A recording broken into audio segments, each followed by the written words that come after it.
Hello chat, my name is Greg Degg and today I'll be presenting my book report on Winner's Take All, The Elite Charade of Changing the World by Anand Giridharadas. Before discussing this book, it is important to note that Giridharadas is a sassy dude.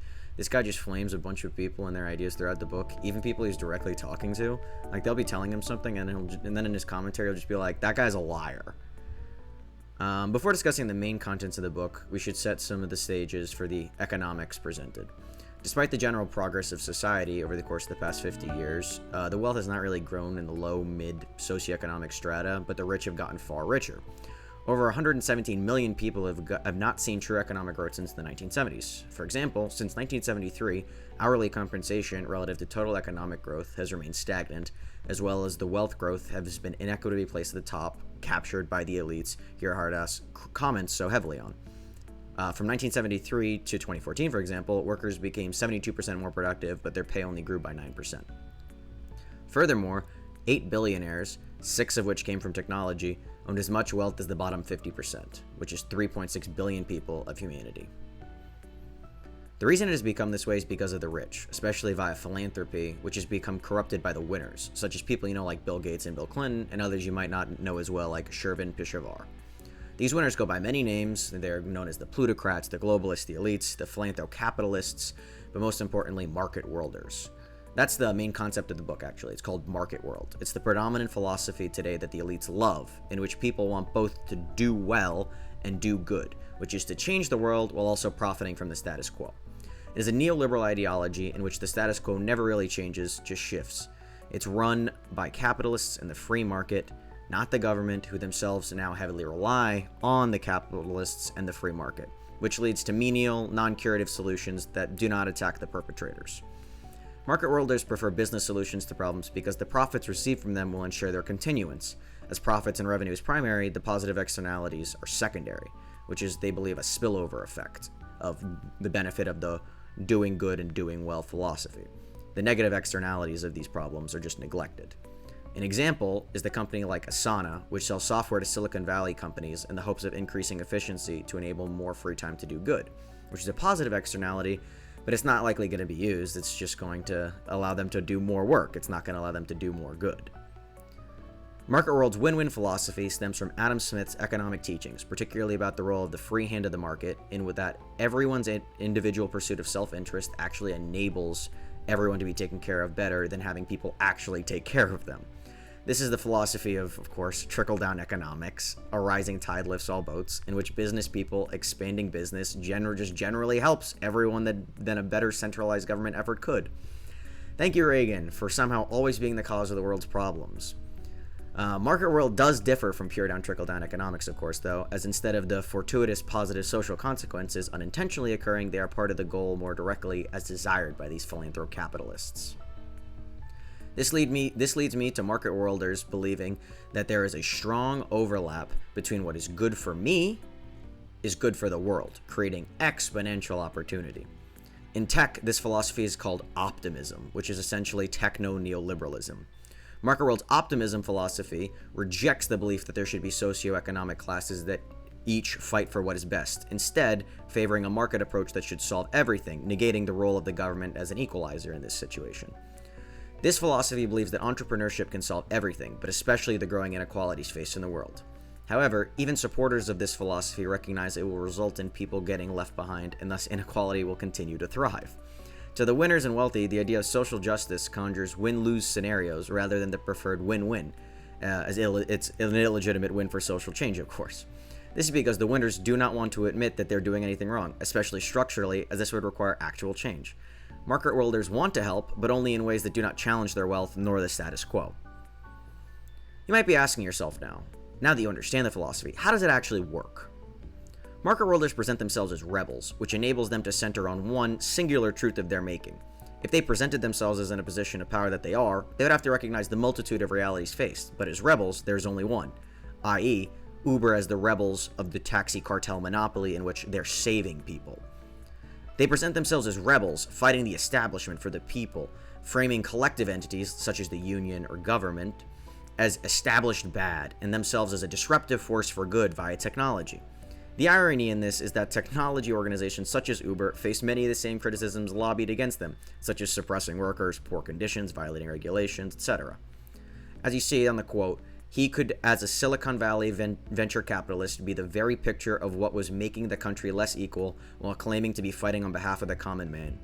They act as insurgents while actually kings.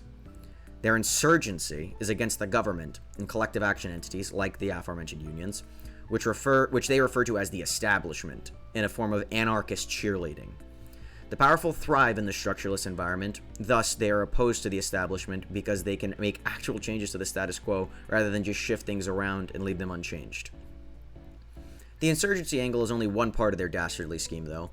Another key component is that market world mandates that humility not exist, in that all winners must know everything and have an opinion on it, in some kind of presumptuousness, even if they don't really know everything, because their analysis transcends beyond ignorance via educated guesses and logical leaps, so that they kind of seem like they always know what's going on, but don't really. This process innately requires compartmentalizing and reducing issues to be able to solve some part of them, but not the whole part, or the root issues which they're causing.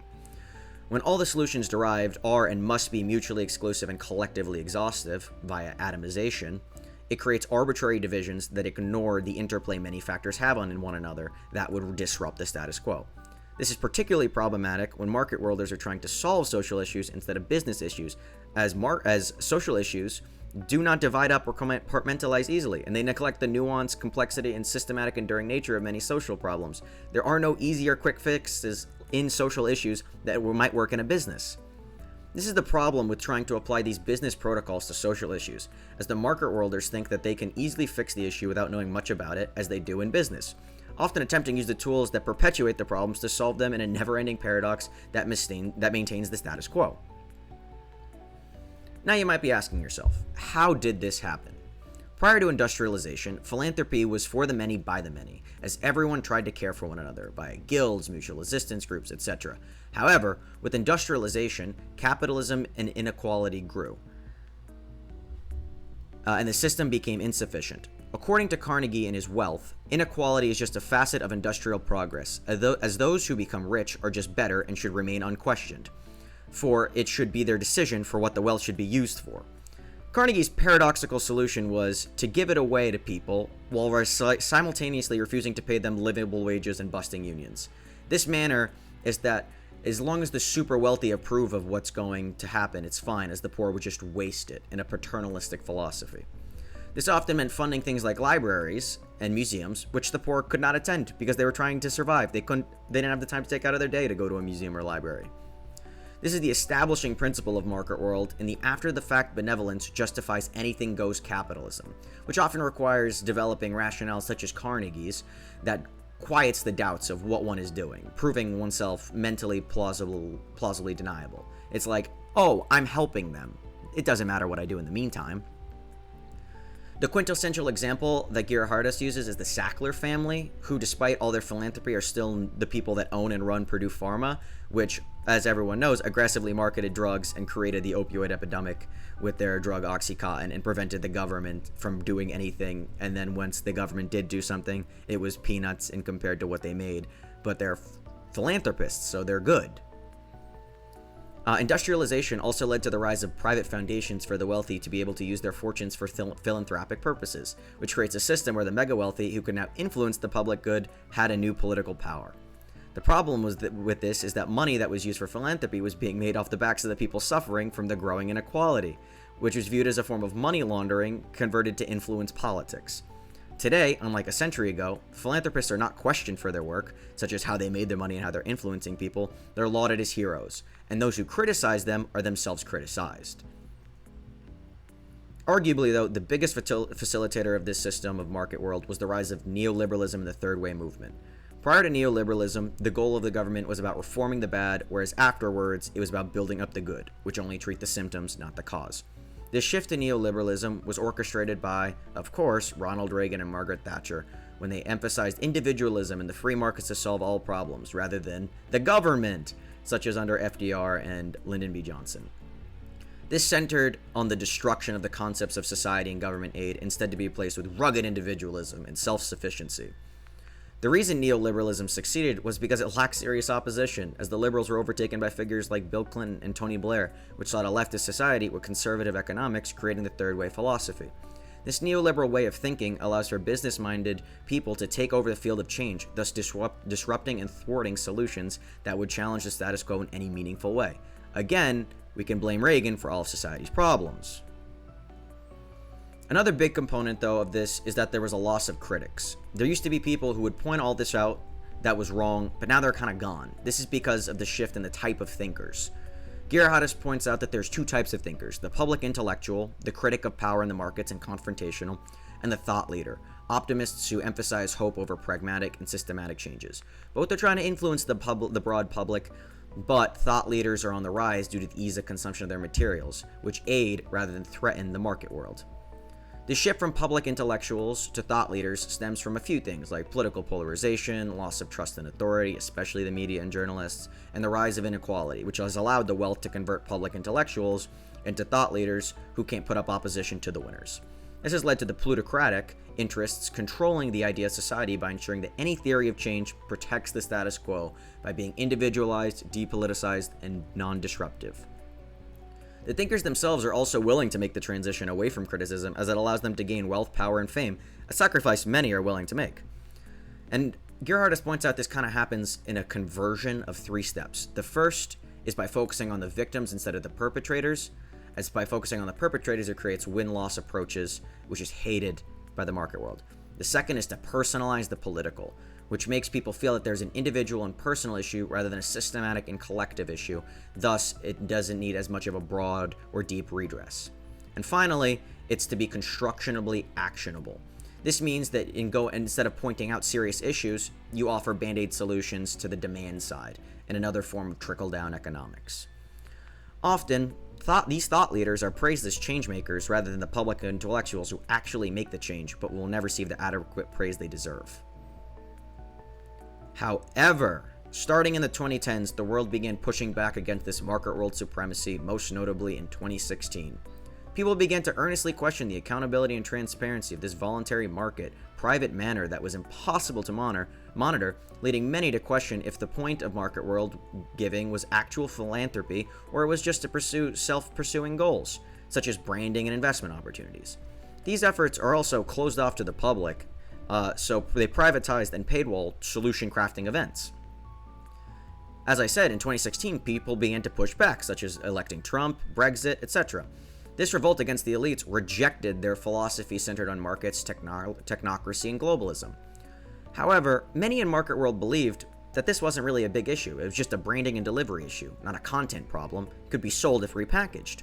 The globalists ignited the flames of revolution against them via their superiority complexes related to how the world should be, believing it should always be via the markets and emphasizing how things will affect the global economy and foreign investment instead of how to better help people. Market worlders naively believed that the other side is easily manipulated, simply because they are not successful in manipulating them themselves. They also could not believe that people would see the world like they did because they're stuck in an echo chamber of the rich elites. Market worlders can't even comprehend that politics represent actual people from actual places, necessitating that politicians attempt to care for these needs. They instead believe that politicians should solely be focused on globalism in the markets, not the voters, which is part of what Giridharadas calls globalism's anti-democratic streak. These people are living in ivory towers, away from the masses, yet believe that they should fully prescribe what is best for them. Giridharadas goes on to say that globalism, in chasing a dream of everyone, risks belonging to no one by neglecting what he calls the unexotic underclass, or the people too poor to be a part of the globalist elite, but rich enough not to receive their help. Globalists should have done more to soften the blow that globalism would bring, as the winners should have helped to extend the winning to others.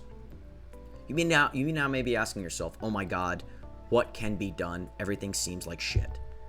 Well, the solution to all this is really simple, he points out. It's the government. The real solution to market world is to allow politics to be the venue of solution and change, not the markets. Democratic politics is of course not perfect, but is certainly far more equal and accountable as it is an expression of the whole, particularly because the government is actually accountable to not only everyday people, but literally anyone. The rich are not accountable to anyone. They can do whatever they want. Anyways, thank you for enjoying this book report. I hope you all do well. Please subscribe and have a great rest of your day.